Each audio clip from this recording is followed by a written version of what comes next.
Where do you have his speech? Yeah, you want the transcript or you want the audio? Read some of the transcript for us.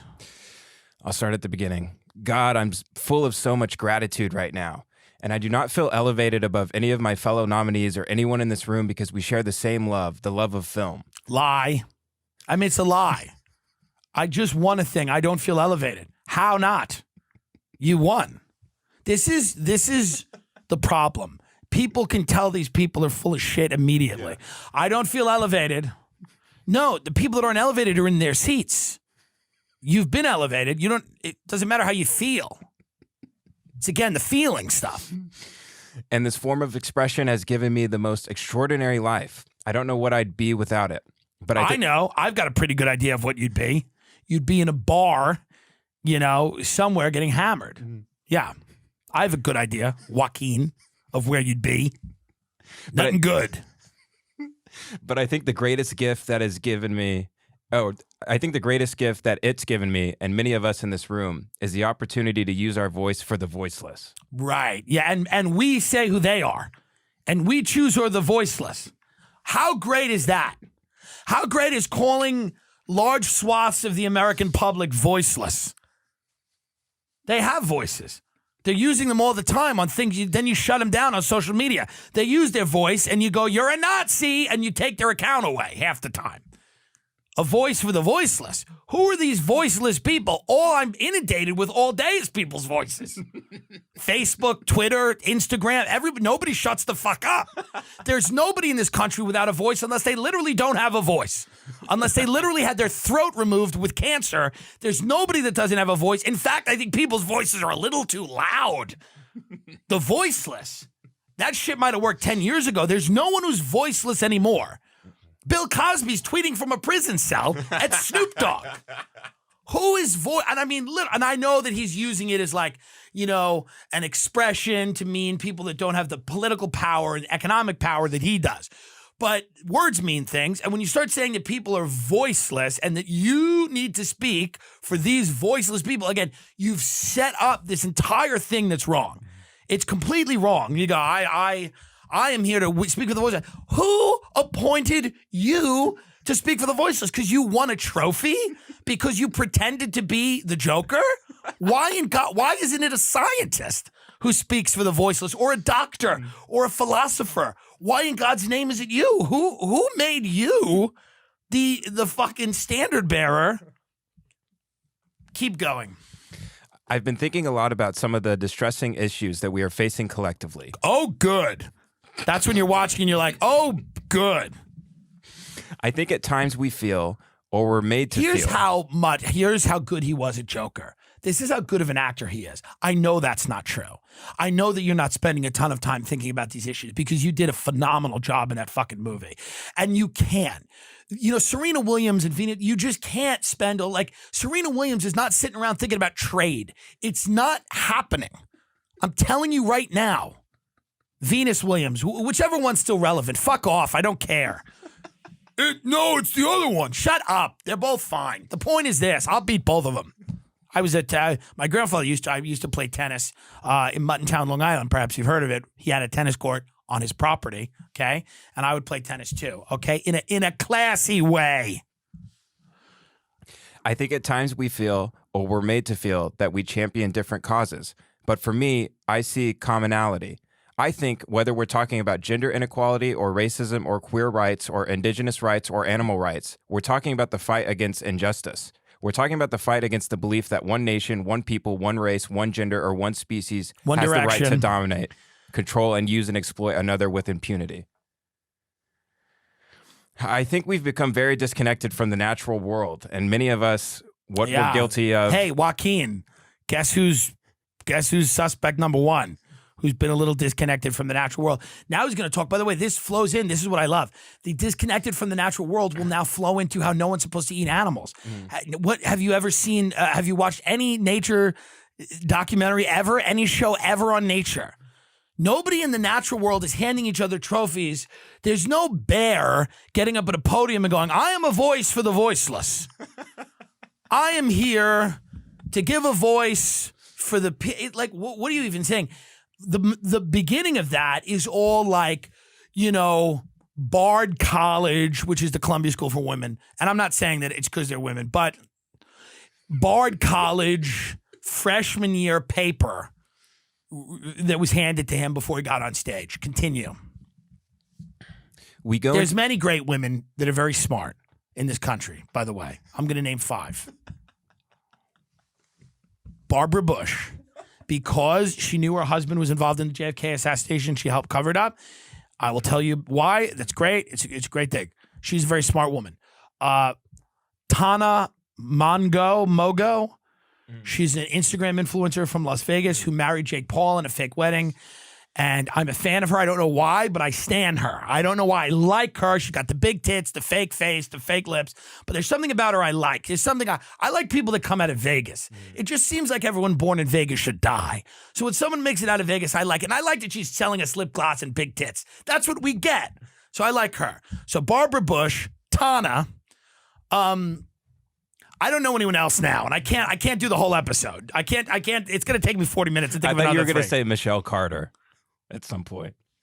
No, because Michelle Carter just got lucky. Yeah. She just got lucky.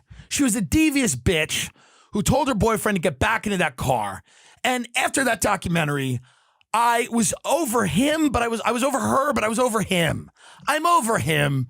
It's another good-looking guy who's like, I just want to die. And then she's like, die.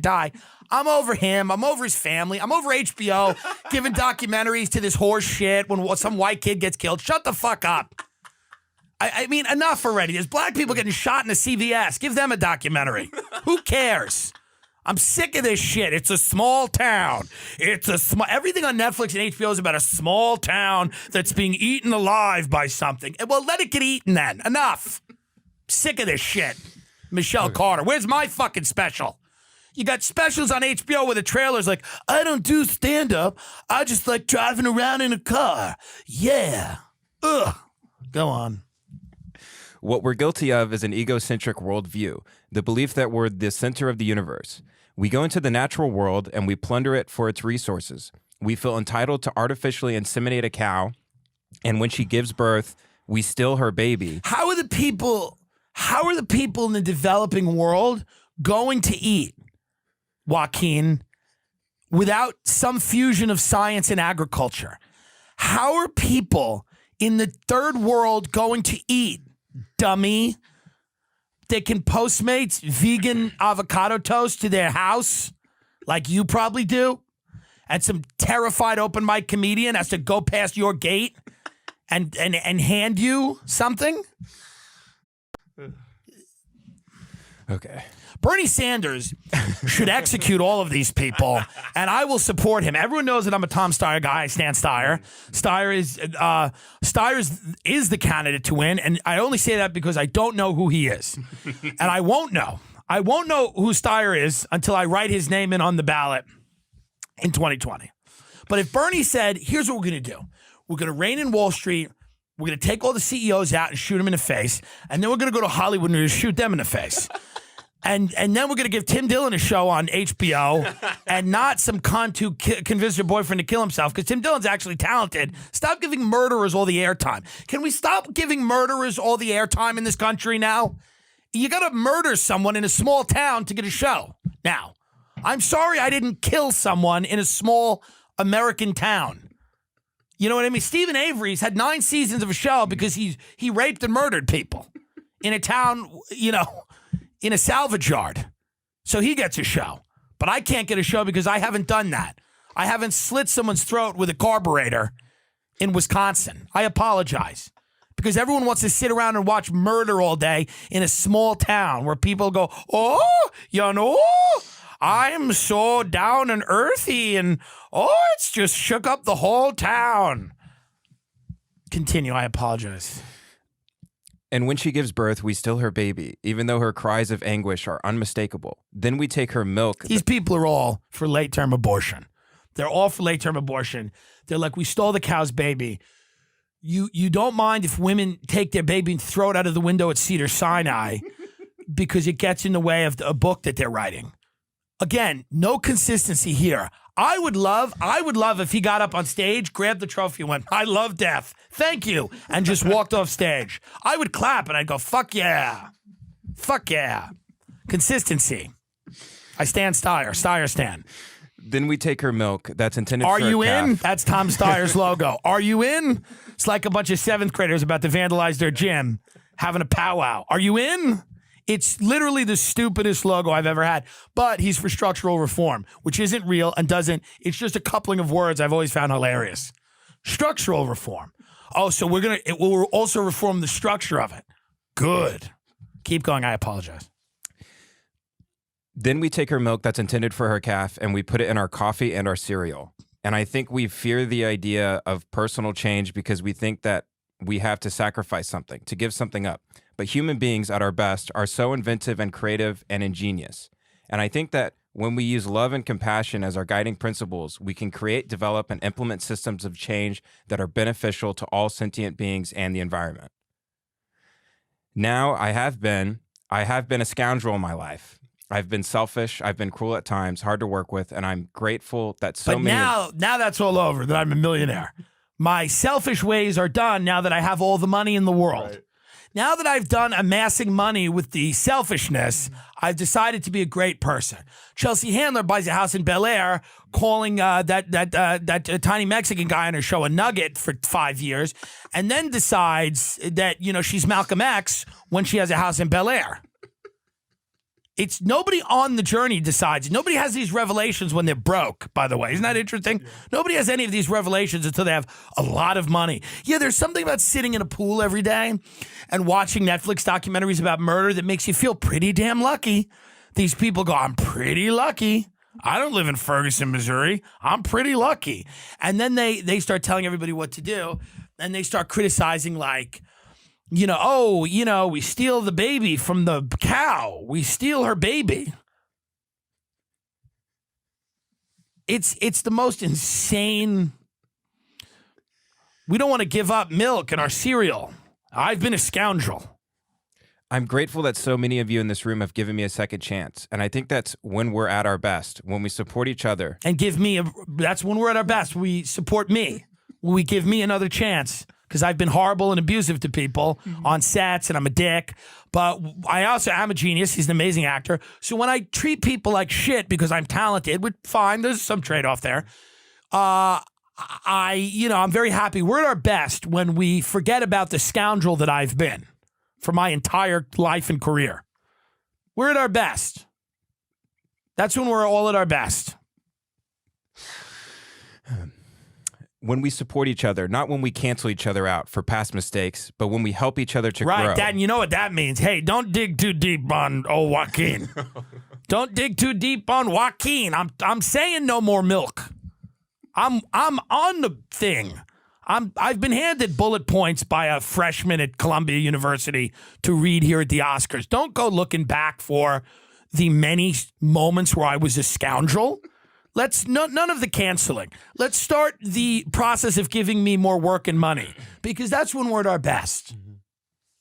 But when we help each other to grow, when we educate each other, when we guide each other toward redemption, that is the best of humanity. When he was 17, my brother wrote this lyric. He said, "Run to the rescue with love and peace will follow." Man, did the wrong brother bite it? Did the wrong brother check out, huh? I'd love to have River back. He'd probably be saying the same shit, but I don't know, at least more poetically. I'm sorry. I mean, just enough already with these people.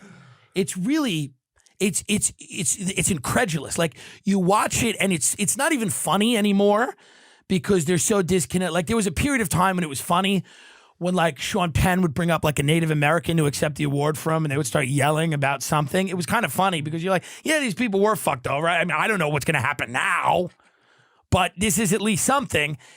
Now these people are just, so he ended it with his brother's lyric. Mm-hmm. How sweet. If you need, go get a potato and put a Marlboro Light in its mouth and watch that and then press play on your phone.